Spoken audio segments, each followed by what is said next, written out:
Salut tout le monde, j'espère que vous allez tous très bien. Alors aujourd'hui on se retrouve pour une nouvelle vidéo sur ma chaîne YouTube. Donc aujourd'hui c'est ma première vidéo où je vais vous parler. Donc avant j'avais fait une intro pour ma chaîne YouTube. Et voilà, donc je vous présenterai des gameplays d'ailleurs très bientôt.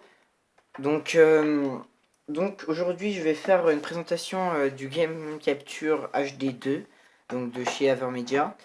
Donc c'est en boîte d'acquisition pour filmer ses gameplays sur à la télé tout simplement. Et du coup directement de sa PS3. Mais normalement elle avait une PS3 là mais elle était pas là et j'avais une PS4 en bas. Donc voilà.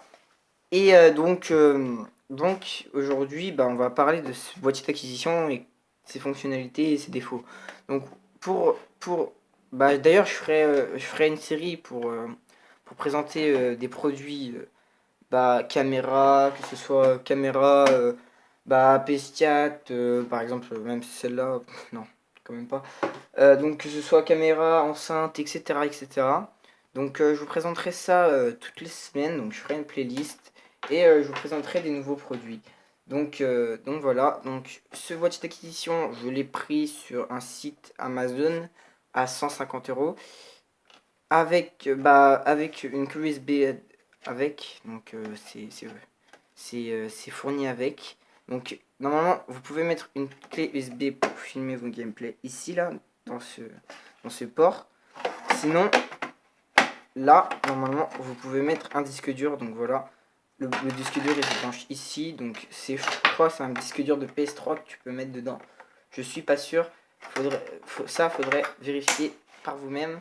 Donc sinon là ces ports là, donc là, le port HDMI je crois, et là ça c'est le port pour mettre sur la PlayStation 3, je crois bien. Donc ça c'est les trucs pour filmer, pour capturer ou je sais pas quoi, pour que tout fonctionne nickel. Donc justement on va parler de ces trucs. Donc on va voir comment brancher ces trucs. Donc pour ça il vous faudra cette prise. Donc cette prise c'est fait pour brancher ici normalement. Donc on va voir comment brancher tout ça. Donc normalement ces deux fils, nous n'aurons pas besoin maintenant. Donc on les laisse. Et c'est à ces 4 fils qu'on va s'intéresser. Donc le premier fil, nous le branchons comme ça. C'est pas facile à une main. Donc, voilà, le premier fil, vous le branchez ici. Le second, alors on va prendre le bleu. Le second fil, vous le branchez là. Voilà. Je le branche peut-être mal parce que difficile à une main. Le vert, il faut le brancher ici.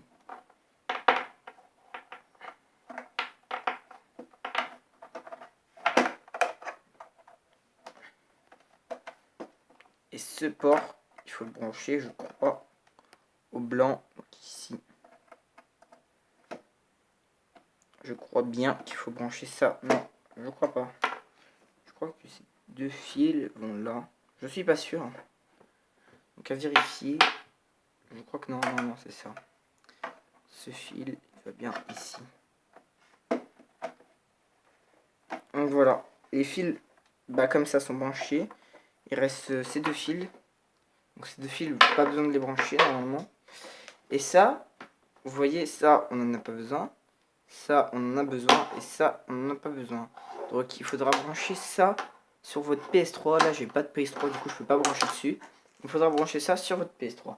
Donc la prochaine étape pour bien faire fonctionner votre boîtier d'acquisition est tout de suite. Il vous faudra le câble HDMI fourni avec le boîtier d'acquisition et le mettre dans ce port-ci comme ça. Alors, je vous ai dit, c'est pas facile. Hein. Donc voilà, faut le rentrer. Voilà, faut le rentrer comme ci dedans. Et ça, faut le mettre. Fil là-bas, le port HDMI. Voilà, il faut le mettre sur la télé comme ça. Mais là, je vais pas le mettre parce que c'est pas. Aujourd'hui, on va pas faire ça.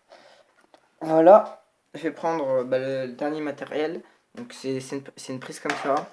Donc ça c'est pour faire fonctionner le boîtier d'acquisition. Donc s'il n'a pas ça, il n'a rien. Donc ça, il faut le brancher ici dans ce petit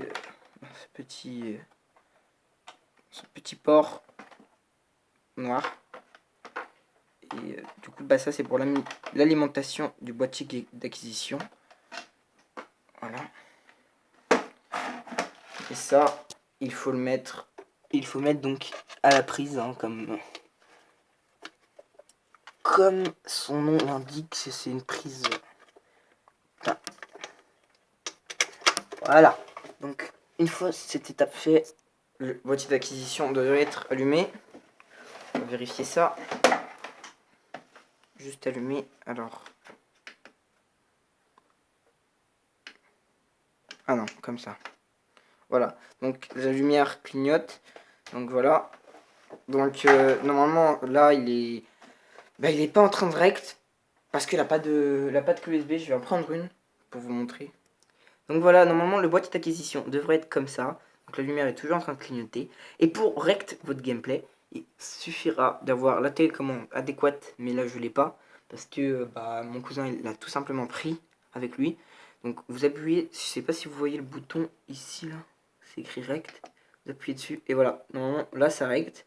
Mais comme c'est pas branché, ça recte pas. Et du coup pour vous regarder vos gameplays, il faut se connecter avec la PS3.